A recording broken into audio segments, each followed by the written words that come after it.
Discover the latest health tips, expert advice, and inspiring stories. This is the Health Channel Podcast. Your journey to better health starts now.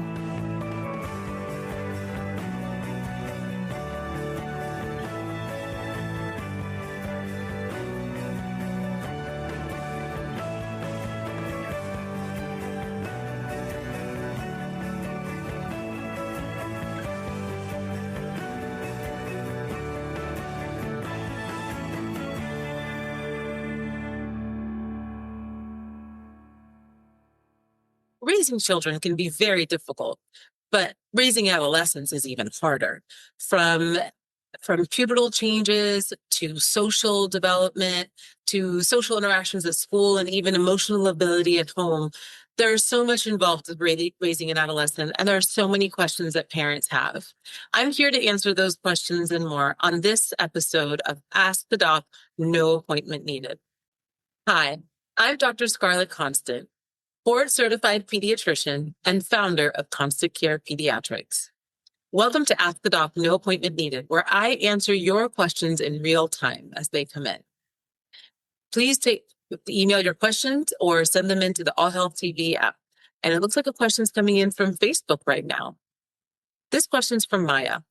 Hola, Dr. Constant. Our 10-year-old girl, Maria, feels everything so strongly. Why are the preteen years so emotionally intense? Well, that's a great question, Maya.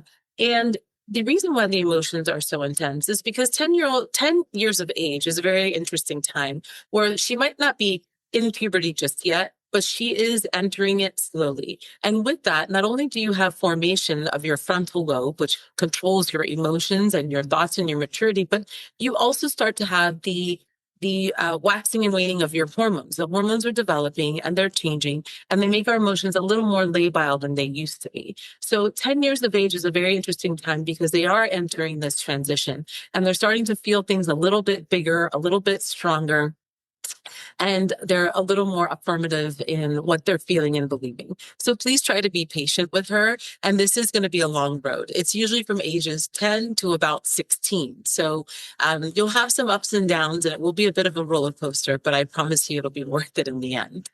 It seems like we have a question getting sent in now from the All Health TV app. This question's from Everly.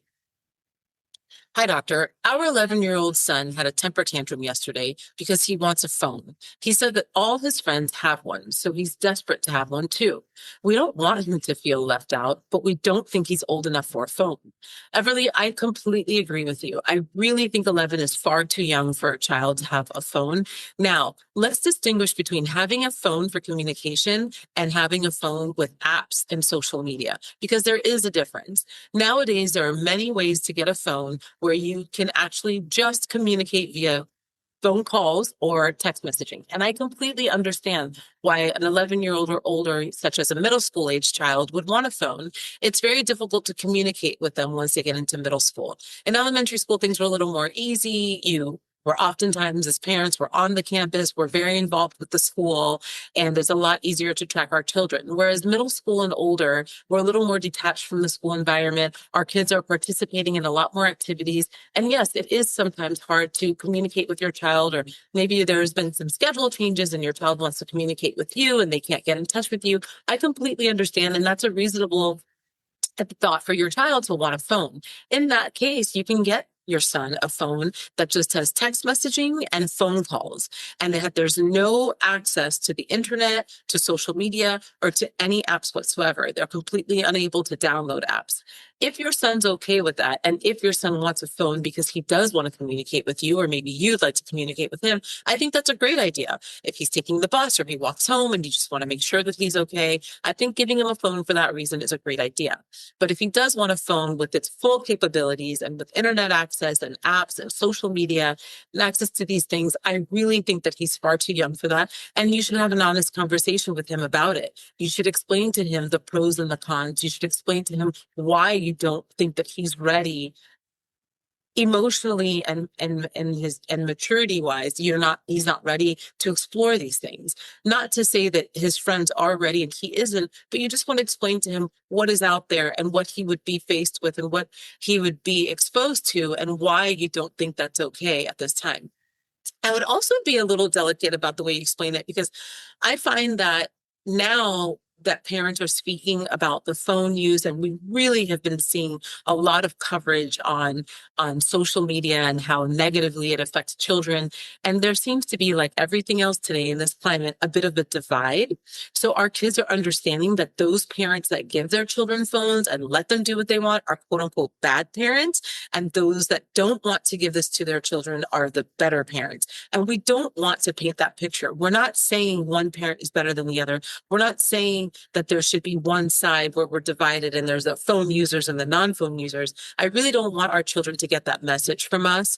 We just want to explain to them why maybe your family feels that it's not a good idea yet, whereas other families might be more ready than your family is. So I would be delicate with explaining that. I have seen it in my own kids. I've seen that they have spoken about some that have phones, whereas others don't. And there's been this comparison, and we don't want to see that happen. We don't want our kids to start dividing and believing that one is better than the other.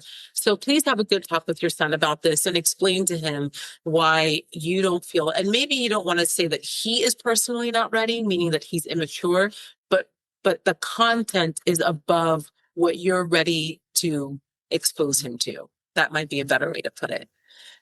Okay, so there's a question now being sent in from Facebook, and this is from Cameron. Dr. Constant, my 9-year-old daughter came home really upset yesterday. It seems she got into it with another girl, but she won't tell me what happened. How can you tell the difference between regular conflict and bullying? Well, Cameron, that's a great question.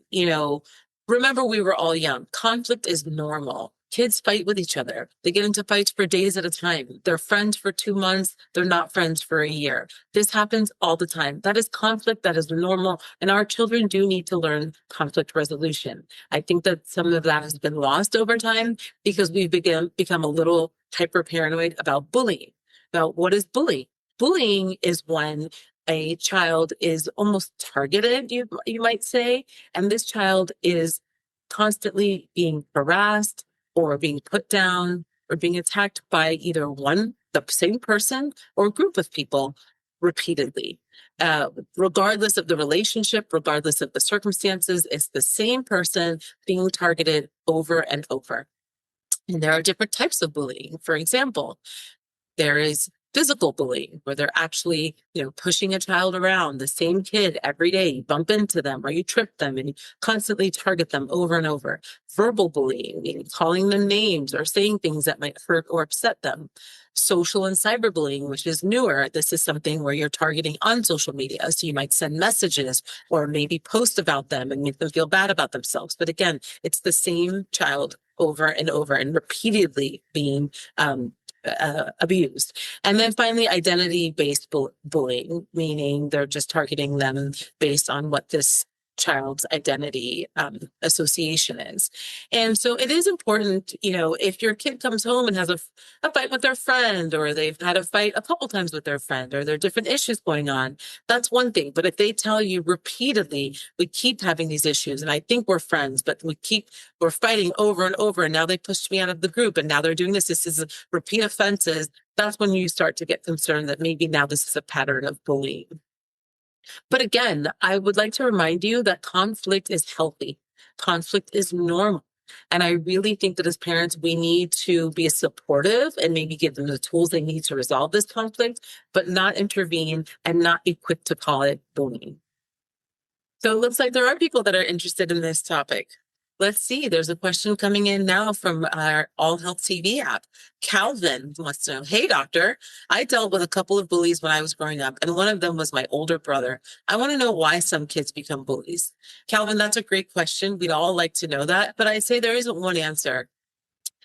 There are a myriad of circumstances.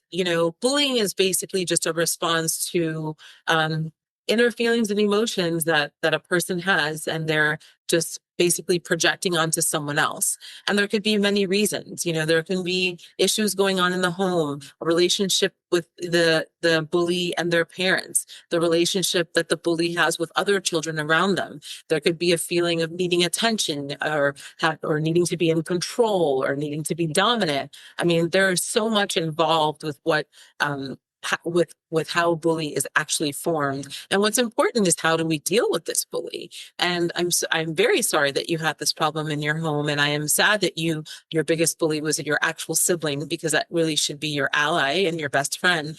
But that's where I will go ahead and say that your parents needed to be involved.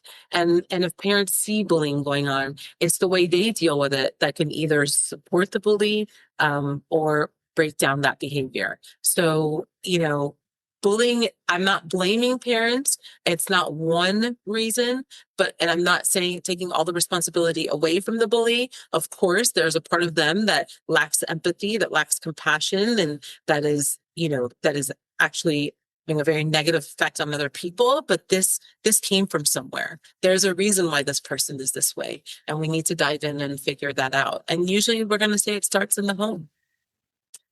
Okay, here's another question, and it's coming in from Josie. Hey, Dr. C, how can you tell if your kid is being bullied? They keep their emotions close to the vest. What should you do if you find out that they are being bullied? Well, Josie, yeah, this is a very good question, because yes, some kids will really be tight-lipped about it. And we talk about this all the time. I am a very big proponent on communication. Parents need to communicate with their kids. And I think what's important to remember is, you don't want to try to open up communication when something is wrong, because then it just seems like you're prying and you want to know what's happening. You always want to have open lines of communication with your children, so that if and when something like this happens, they already have the open line of communication and they're already relaxed enough to talk to you about it. So you do want to talk to your kids about what's going on at school. You don't need to ask exactly what happened. Is something okay? What's going on? But hey, what's going on at school? How is it going? How is so-and-so? I haven't seen them in a while, or I haven't seen this friend. This friend hasn't called you in a bit. Where have they been? So you want to know the day to day, and that way you understand if there is a shift or something is going on. You'll notice there's a difference, and then you can kind of hone in a little bit and ask a couple more questions. But maybe your child is one of those kids that really doesn't want to be, quote unquote, a tattletale, and they're scared that you might try to intervene. Or maybe it's somebody that's very close to your family and your child doesn't want you to know because you're friends with the parents. There are many reasons why they don't want to tell us, or they might even want to protect us. So what you want to do is make sure that they're okay. You want to make sure that your child is feeling safe, is okay, and can talk to you. And maybe they're not going to tell you all of the details of what's happening, but they'll let you know that, hey, I'm okay, I've got this, or I'm not stressed out, or I am really stressed out and I don't know what to do. And you can help them with that without knowing all of the details of the bullying. So again, the bottom line is, keep your lines of communication open with your child. Make sure you know what's going on in their life. Maybe not every single detail, but you do want to know baseline, if everything is under control, and if the friend groups are okay, and if things are healthy amongst their friends. And that'll at least give you some basis as to what's going on. Okay, so here is a question coming in now from Facebook, and it's from Gemma. Hi, doctor. Should parents intervene during a sibling rivalry argument? Gemma, no. And it's so hard. And I am a parent, and Dr. Constant is telling you do not intervene, but the mother is telling you I probably intervene like 50% of the time in my house. I think that's a huge mistake. I think siblings, they live together, they're each other's best friends. And if all works out in the plan of life, we pass away and they are left with each other. They need to know how to deal with each other, how to work with each other, how to resolve conflicts. And when we come in and try to resolve it, inevitably one becomes favored over the other. And this is what perpetuates the rivalry. We perpetuate the rivalry, how we deal with our children, whose side we took at the time, who we understood better during the argument. We need to step away and get out of that. Let them figure it out on their own. Obviously, if it's physical, you've got to intervene. But if it is an argument, you let them sort it out on their own. This is what I strongly believe. Now, as a parent, after the fact, completely removed from the argument, maybe even another day, you do want to talk about conflict resolution and how to get through certain instances. And maybe you want to talk about the argument that happened a few days ago and objectively discuss the argument and objectively explain where the person went where someone went wrong or what could have been done better, how we could have avoided it, how we could have improved it, but objectively. But getting in and sorting it out and telling someone that they were wrong and this other one was right is a great way to perpetuate the sibling rivalry. And I think as a parent, we need to be very careful about that. Well, good luck, Gemma. So Paige wants to know, Dr. Constant, our 9-year-old daughter is young, but we think she's beginning adolescence. Her moods are up and down, and her body is changing. What can we do to help her? How can you help your child that's going through this? I think the most important thing is to educate your child. Your child is 9 years old right now, most likely has not learned anything about human growth and development. And a lot of schools, depending on where you live, don't even discuss it anymore. So I think it's very important to educate your child so that your daughter understands what is happening. Why is it happening? Explain the hormonal changes and what this means and what she's to look for in the future, and her body changes and that her emotions and her mood is going to change, because there's nothing worse than thinking that you're going crazy. You want to understand what is happening. And of course, you want to make sure she understands she's not the only one. Not only have you gone through it yourself, but her classmates are going through it. You want her to understand that this is everybody. You're not the only one at school feeling this way.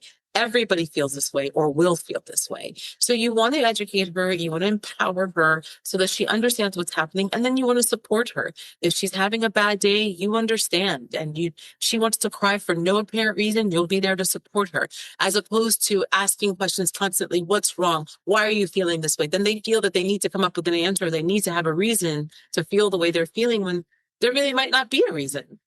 And again, that makes you feel bad because then you feel strange. So you just want to let them know, hey, if you feel bad today and you have no idea why, that's totally fine. Lay on me and just cry it out, and then we're going to get through it. And then you want to help give her the tools to make it out, right? You want, if you're moody or if you're feeling down, that's one thing, but you never want to slip into depression. So you want to teach your kids, you feel bad today, you're crying, you feel like you want to stay home, that's fine. You get a free pass, but tomorrow we're going to get up and we're going to do this and we're going to be motivated, and you want to help them, you want to empower them so they can get out of it and move forward. And remind them over and over, it is normal and everyone goes through this. Well, it looks like we have some questions coming in. This is a really hot topic. This question's from Beckett. Hey, Dr. Constant, our 11-year-old son is a really loving kid, but for some reason, he seems to be excluded from activities with other kids in his grade. He just started middle school and doesn't seem to have many friends his own age. What can we do to help him engage with other kids? Beckett, I'm so sorry to hear that. There's nothing more hurtful to a parent than seeing their child being left out or ostracized. And I really am sorry. And I think it's great, though, that you recognize it and you're there to try to help him and figure out what to do to get him included in this group. Well, I think the first thing is, talk to Beckett. See what's happening. In what way is he left out? Is he left out just because he's forgotten, or has he pulled himself out a little bit? Sometimes as parents, we are so nervous about what others are doing to our child. We never think for a minute that maybe it's our child that's pulling themselves out of the group. That has definitely happened to me before, where I really thought my child was being left out all the time. And over time, I realized it was my child that was kind of turning away the groups, for lack of a better word, and rejecting them. So you want to see if this is something where he feels that he's being left out, forgotten, or people don't notice him, or is he just not fitting in with the group and doesn't want to be part of the group? And then what you want to do is find out, is there one person that he does get along with or is friendly with or wants to be friendly with? And I think the easiest thing to do is try to include that one friend and invite them over and create opportunities for your son to interact. Maybe it's hard for him to interact in the school setting because it's a little bit intimidating, but alone in his territory, maybe he is a little more open and wants to interact with this friend and has a great time. Not everybody wants to be part of a big group. Not everybody wants to be part of the crew. Sometimes some kids do well with just one very good friend that they have a great time with. So what I would encourage you to do is speak to your son and find out, is there that one friend? And if so, extend the line of communication, extend an olive branch, have them come over, or plan a play date with the parents and you can meet somewhere. Maybe a neutral ground would be helpful. That can always work.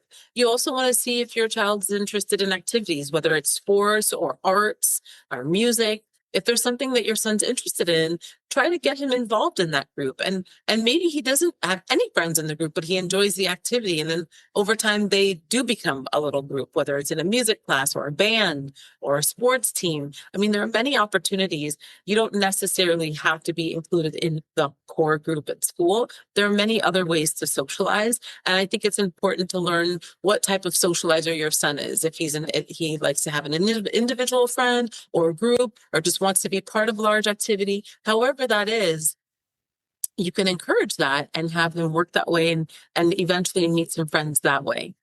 I hope that this is helpful. Good luck to you. Okay, Daphne has a question. Hello, Dr. Constant. I'm a little embarrassed to say this, but I'm concerned that my daughter is becoming a mean girl, like in the movies. She's nasty to her sister, her relatives, and even some of her friends.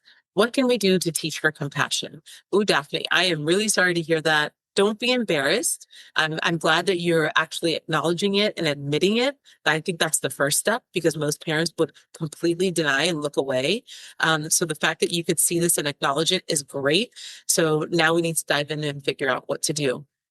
I think, first of all, starting at home, her being nasty to her sister is completely unacceptable. And that needs to be understood in your home. There should be no instance where she feels emboldened enough to do something quote unquote nasty to her sister in the presence of her parents. So we'll start there. Secondly, with the relatives and family friends, again, if she's going to family gatherings or holidays or you're together with the family and she is rude to people, that means she thinks it's okay to do so. So that needs to be controlled first and foremost. Once those things are controlled at home, and once she knows that she cannot cross that boundary and be rude or nasty to her own family, then that extends out, hopefully, to others. You can't really teach compassion, unfortunately, but you can teach respect. You can teach being kind to others. You can teach someone to not cross the boundaries of being hurtful to another person. That you can absolutely teach. And that starts with you and your partner in the home. And once she knows that is absolutely unacceptable, then we can talk about what's going on at school. We need to talk about the relationship that she has with you. I don't know what it is, but there must be something going on in the home where either there's a negative relationship between you and her or her and her sister. And that, of course, needs to be rectified and resolved. And then we can move on to the friends. But absolutely. And of course, I always say, and I mean, it's easy to say it, but we need to remember that kids learn by example. And I know that we all believe we're great people, we're not mean to others, but there is something that she is seeing and that she is modeling or she is internalizing and projecting. So we need to take a good look at that and figure that out in order to help resolve this issue. And I hope that those small steps were helpful. Of course, you can always seek guidance from your pediatrician and, if even needed, a psychologist, but certainly speak to your pediatrician about this.